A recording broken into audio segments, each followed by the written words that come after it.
Awesome. Awesome. I hope you guys are entertained by that. That was great. But yeah, guys, so it's really, really important to go full time. Sometimes a new person may have a question, well, why would I want to go full time? I mean, most people that come into Primerica, the reason that they're coming is to make more money. And when you should have this conversation very, very, very early with somebody. Like we do it, we've trained and ingrained it into our system to have that conversation in the fast start meeting. So meet them, help them get started, fast start meeting, talking about full time. Would you ever consider it? How much do you need to make? What do you need to do to go full time? Because nothing else is going to happen really substantially if somebody doesn't go full time. So, which is fine. Not everybody wants to go full time. Not everybody wants these things that I'm going to talk about. Some people just want part time income, right? A great part time income and continue on with their career and the rest of their life. But most people are coming here to get away from something else that they don't want or to make a dramatic change in their life. So, why go full time? You want to go full time because excuse me, you want to go full time because there's not enough hours in the day. To be honest, there's not enough hours in the day. When you get to the point to where you are focusing on getting wide, which is getting new directs for yourself, and then you also are building deep through a team, and you're the one field training and you're the one doing the follow-ups for the recruits and doing the fast start meetings and then training all of the recruits. It can get tough on your schedule if you're working 9 to 6 and then you have to, I mean, if people are driving now home from work, they may not be doing that often, but they get ready. If you have kids at home, then you got to make them dinner. Then it's like, oh my gosh, your whole day's gone. That whole day of work, you might not be able to do any of those things. You got to lay it off to your upline, to your trainer, right? So if you want to get to the point of doing a lot of these things and building a massive team, you're going to eventually have to go full time because you're going to have to put more of these things in your schedule. So there's not enough hours in the day to get that done. The prospecting activity, you got to make sure that that's there. We're going to talk about that a little bit later, but really there's not enough. I mean, we're going to talk about some examples later, there's big people in Primerica that had full-time jobs, left huge incomes, but they realized if they wanted to do the things that they wanted to do here in Primerica, they were going to eventually have to quit the job. So when you look at it, there's just not enough hours in the day. The second thing is you can't create a full-time environment without going full-time. You got to have people on your team that are full-time. You got to be talking constantly about full-time. And if you want people to become full-time, you got to go full-time. It's really hard for somebody to follow somebody that hasn't done it already, right? If you're preaching and talking about being full-time, you got to get there, right? And sometimes, right, full-time might not be necessarily okay. So for us, yes, we're talking about quit your job. Sometimes people can just be putting in maximum hours, maximum effort, and doing the things they need to do, become a district leader, so on and so forth, doing the production, doing the numbers, training their team, right? So in that sense, in our head, it is quitting your job, but sometimes people can be doing a lot of things that as full-time, even if they have some other responsibilities going on. But in the end, the goal is to no longer have to work the job, right? And if you're creating an environment like that, people have to be focused on it, right? And it's really, really tough to do that if nobody's going full-time. So you have to focus on that, and whatever environment that you create, whatever expectations that you have, whatever you're telling your new recruits when they're coming in, that's what they're going to focus on. So that leads to the second thing. I mean, the third thing, you can't maximize your income potential. When you come in, yes, part-time, you can make really good money part-time as a district leader, like Josh said. I mean, 50% contract, that's huge. We just heard Joey making $1,000 a week. Some people don't make $1,000 a month at their job, that they're working 40, 50, 60 hours a week, guys. So that's great part-time income. But if people want to be making the $10,000, $20,000, $30,000 a month that you can make, it's absolutely impossible to just do that part-time.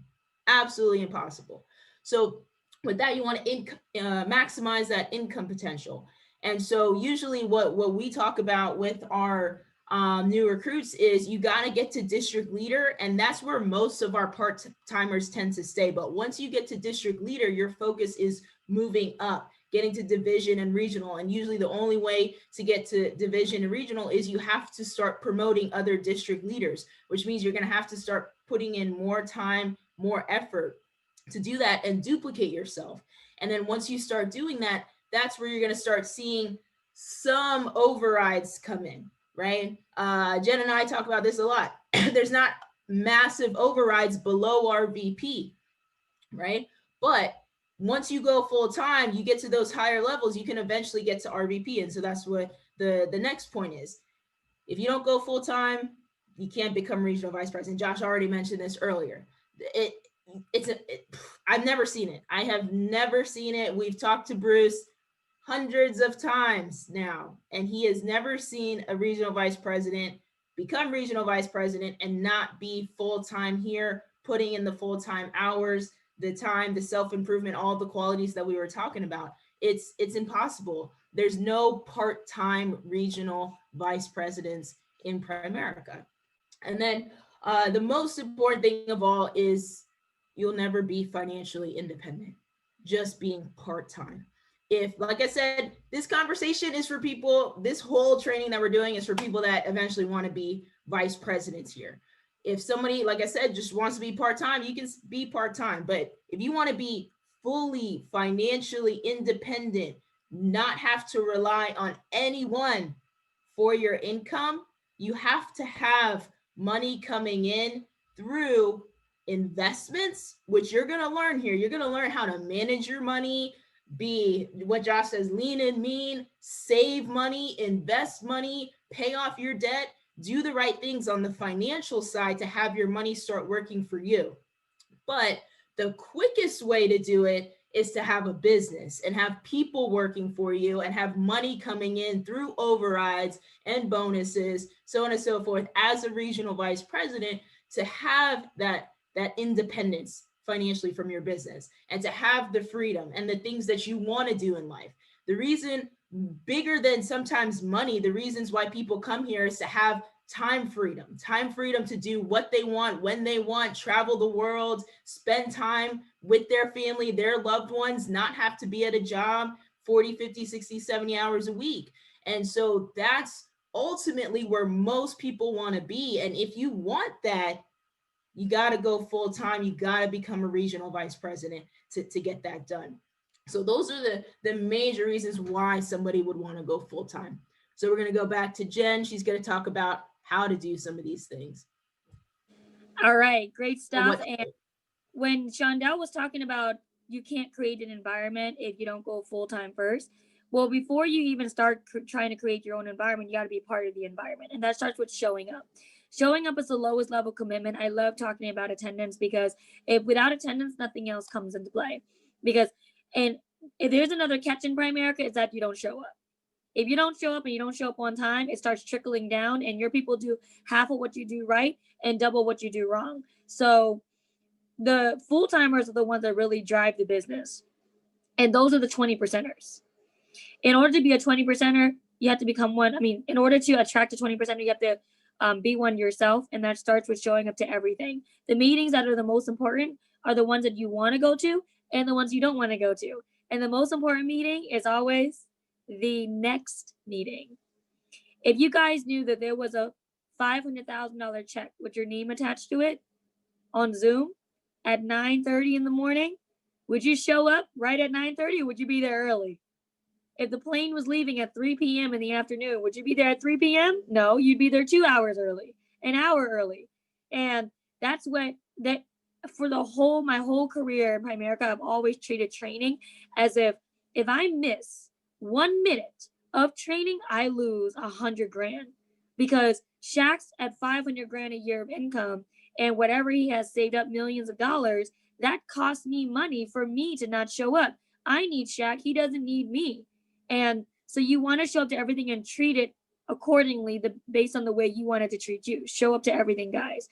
And when you show up, you start really seeing the environment. The environment is caught, not taught. Not everyone is going to get this, but hopefully all you guys do. When you get promoted to whatever, level you're getting promoted to, whether it's even a senior rep, but district leader, division leader, regional leader, RVP, it should be a prestigious move on your end to be able to stay there. I mean, it should be an honor for you to be able to brag about your numbers after you get promoted. Joey, I talked to her right now. I said, listen, you had a good month. That was one time. Anybody can do things once. Anybody can write 10 grand once. Anybody can show up once. Anybody can promote a district leader once. Anybody can go district leader, but can you stay there? Can you stay at regional? Can you stay at division? Can you compete up, right? When you get promoted, the spread between you and your upline becomes smaller, but that trade-off of the smaller override that your upline gets on you, that trade-off is traded off by the amount of production that you're expected to bring in. As a district leader is expected to bring in more than a senior rep. That's why a district leader gets paid more. A division leader gets paid more at 60% like Josh, because he's expected to bring in more than the district leader, Joey, right? Shondell gets paid more because Shondell's expected base shot to bring in more than Josh is. That's just how it's supposed to be. But if you meet somebody else and you go recruit somebody and you're at a district leader level, I just got promoted, but you're at $500 of cash for your career because you got promoted once and didn't continue your numbers like you were supposed to keep the standard in the standard hierarchy, then what does that say to your new person, right? What kind of person are you trying to attract, right? A winner or not a winner? And all of this starts with focusing on writing 4 by 10,000 personal. 4 personal recruits in the month. Okay, so 1 a week by 10,000 personal, about 2,500 a week, right? You saw Joey just wrote 2,100 in the week. It's not difficult. You just set more appointments. But those appointments only work and stick if they're in the qualified market, guys. And if you don't stay in the qualified market, then you meet somebody named Charlie Brown. Charlie Brown. Do it again. Charlie Brown. Charlie Brown. Listen, you don't want to meet Charlie Brown, okay? Charlie Brown, he's got a negative bank account, right? You hang around negative people, then you start getting negative in your mind, then you start recruiting negative people. It just all downhill from there. Make sure you stay in the qualified market. And I think I'm pretty qualified to talk about this, as not the market, but qualified to talk about Charlie Brown's, because I, for the longest time, felt so proud that I could close non-qualified people, right? And I'm joking, but I'm not joking. This was my real, experience where most of my appointments were in the hoods part of DC. That's it. And and I'm talking about people who don't have bank accounts, talking about people who have AC, ACE cards. ACE cards do not work, guys. Okay. No, if they have an ACE card, if they have Cash App, you are in the wrong market. I don't care what you say. I don't care if they make money some other way under the table. They need a bank account, right?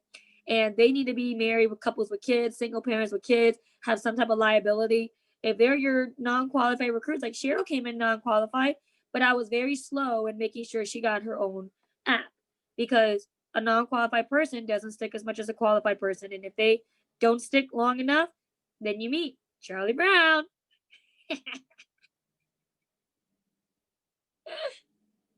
Charlie Brown. I just like this now. All right, listen, guys. It's not funny when you get a Charlie Brown, though. For real, don't get Charlie Browns. But you must be able to pay your bills, because if you're not in the qualified market, all the money you make is just going to be basically going back to the company because you didn't write good business. And would you hire anybody that doesn't write good business in your business? Right? Would you hire anybody that cost your business more money long term? If you were to sell your business right now, how much would it sell for based on everything you do? Right? If you had a team of 100 people and they looked exactly like you, activity-wise and attitude-wise, would you be proud about that? Could you sell that for a profit long term? Right? So back to Josh.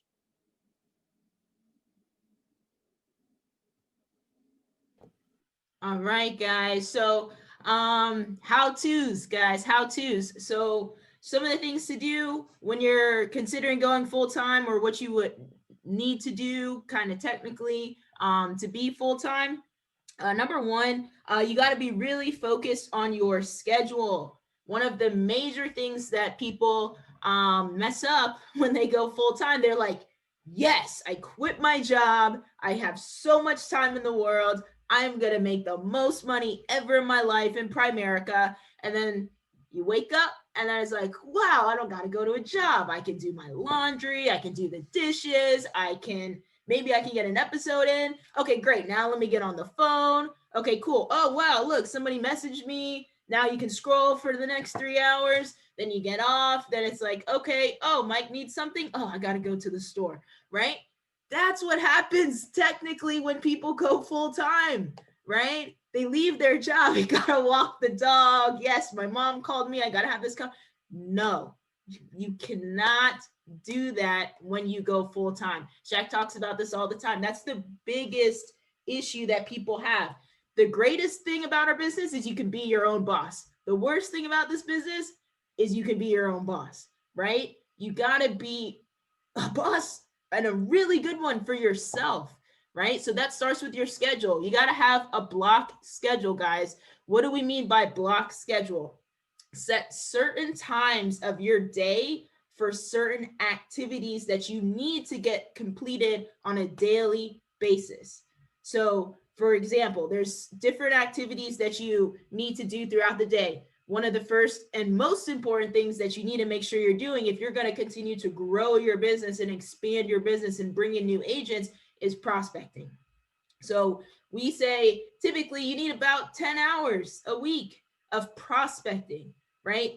That's not a lot. You break it down on a daily basis, it's only 2 hours a day. Now, we typically like to get that done first thing, because a lot of times the things that you hate to do, which is call people, get the rejection, people say stupid things, I don't really like dealing with that on a regular basis. So I try to knock it out as soon as I can, right? So we do that right away. Shaq has always says, block off the first couple hours of your day for your prospecting. Get it done, get it out of the way, get your webinar set, so on and so forth right away. Then move on to whatever else you need to do, and then you can go back to other things. Now, if people are have other things going on in their lives, have kids, got to do at-home schooling, all of those things, maybe the first hours in your day might not be your prospecting, but you figure out a time in your day, whether it's 3 o'clock in the afternoon, 5 o'clock, whatever the case may be, and block it off. Do absolutely nothing else during that time except prospecting. There is a period of my life where I'm gonna get back to that because we started off a new year, where it was like when we used to be in an office, Josh remembers this, we would put a sign up on our door and say, do not come in, don't talk to me, I'm prospecting. If I get an incoming phone call, it's getting ignored. I am only making outgoing calls, right? Somebody texts me, I'm not responding. I'm only sending outgoing messages, whether it's LinkedIn, Facebook, whatever I'm using to prospect. So you got to be very focused in these blocked schedules, and you can get a lot of things done. So that's critical. So you got to block out your schedule for your prospecting. You should also block out your schedule for setting appointments. And so we've systematically included this within the hierarchy on Saturdays after training. So if you have absolutely no other time throughout the week to set your appointments, you better make sure on Saturday after training, you're putting in that 30 minutes, 45 minutes, whatever it is, and set your appointments for the week. You got to have a focus on that. Do absolutely nothing else during that 30 minutes, but focus on setting appointments, calling referrals, whatever it is, field training, and setting up those times. Because when you start using critical hours of your day to get activity done, number one, you're going to feel better. You're going to be like, wow, I was productive today. I spent 2 hours doing my prospecting. I spent maybe 1 hour setting my appointments. That's really all you got to be doing on a daily basis. When you look at your activity, your goal should be getting to the point of setting 25 recruiting appointments. So that could be webinars, Shaq's webinar, inviting people to that, or using the 20-minute animated video. The numbers that we've always known is if you set 25 throughout the week, which if you break it up daily, that's setting 5 a day. Set those 5 a day, that's 25 a week, Monday through Friday. And from those 25 set, 10 would show up. That's minimum number. Sometimes it's half, sometimes it's better. You might set 25 and 22 or all 25 show up, but minimum numbers 10 show, right? And then on the appointment side, it's 50%. So if you set 10, 5 will actually be completed weekly. And that could be through field training, referrals. Some people do networking, but you got to make sure that you're focused on those 10 sets. Shaq talks to us all the time. We have an inner circle thread for anybody that has done 10,000 in production. And he's always making sure that we're completing or focusing on making sure we're completing 5 appointments a week minimum, 5 a week minimum. Because if we're doing that, then obviously we're hitting production numbers, and then obviously we're making money. So it's critical to get to the point to where you're doing these 2 things on a regular basis. If you want to be full-time here, you got to be bringing in your new teammates, right? And you got to be bringing in the production, right? It can't just be only teammates, no production, which I'm going to say when we started, we were very recruiting focused. We were always focused on making sure we were having the 5 set recruiting side, but then it comes to appointments and it's like, I don't know how many we have set. We don't have too many. So everyone makes adjustments, but you got to get to the point to where both of these things are being done and time is being set aside to hit both sides of your business to continue growing. And then once you start doing this and you have a block schedule, then you can start showing other people how to create their block schedule, whether they follow yours. I don't know how many times new people have come in and they're smart. So they're like, hey, what does your schedule look like? What do you do on a daily basis if you were full-time here? Well, if you don't have a schedule, you can't really tell them what it's going to look like, right? So this is a business. You got to have, hold on, someone's unmuted. All right, so this is a business, guys. You got to have a schedule because people need to know what they need to do, what they can follow in order to be successful and have success here. So that's critical, guys. If you're going to go full time, don't be full time. Don't be binge watching Netflix all day because you got to be working, So now we're going to wrap up, guys, with some examples within the business of people going full time and what it kind of spun out for them. So I am going to tell my story, guys, too. I know we talked about this last night, but you guys can start off with these examples here. Jen, ladies first. You could tell yours. Okay, so I thought we were gonna go in order here, but it's okay. Yeah, so the local examples, we wanted to share ours because sometimes when we talk about these other individuals that are so far off from our realm that the newest people don't really know how to calculate that in their mind, right? But I used to work 80 hours a week, guys, at 2 restaurants. They were next to each other. I was making $1,800 a month, working 80 hours a week on my feet from 10 a.m. to 12 midnight. And I had to go back to school the very next month and a half. So I didn't really go full time until after I graduated a year and a half later. And that now it's, from $1,800 a month, which is less than $23,000 a year. Now my rolling 12 is close to 80,000 now, which is, I'm kind of upset with that because I'm looking for my ring, looking to marry myself pretty soon, marry the game, but yeah, like 80,000 versus 23,000. And I work maybe 15 hours a week versus 80 hours a week. That's pretty ridiculous. Right. Yeah, man. So I'll tell you briefly about my story, guys. So I was an athlete. I never really went into like corporate America too much. I did a lot of customer service retail beforehand. So when I got into the business, I was in my senior year of college. I was a biology major. I wanted to be a veterinarian at the time, which you can make pretty good money doing that. So once I got out of college, I was working, got introduced here. I got bit by a dog, and then that whole thing changed. And my dad introduced me to the business, and I was like, okay, great, this is awesome. I think I'm going to make the decision to actually do this. And so at that point, I was part-time for a while. I didn't go full-time right away. I was extremely introverted, and so it took me a little while to get things going, but I eventually did make that decision. And sometimes, like, for example, if, and this is just me personally, if you're in a relationship and you have a significant other, you have responsibilities, sometimes going full-time is a conversation with that person. And so, for example, some people, like in my case, I'll have a conversation with Mike and be like, hey, this is what we want to do. We make an agreement. And I'm like, all right, I'm quitting. So now I know I have to be responsible for the income that I was bringing into our household. And I know that Mike is there, but my goal is to make sure that I'm still making that money. Sometimes people go full time and they're like, oh, my spouse is working, so I don't really have to make any money. No, it has to be a conversation. You can't quit your job to be reliant on somebody else. And in most cases, like,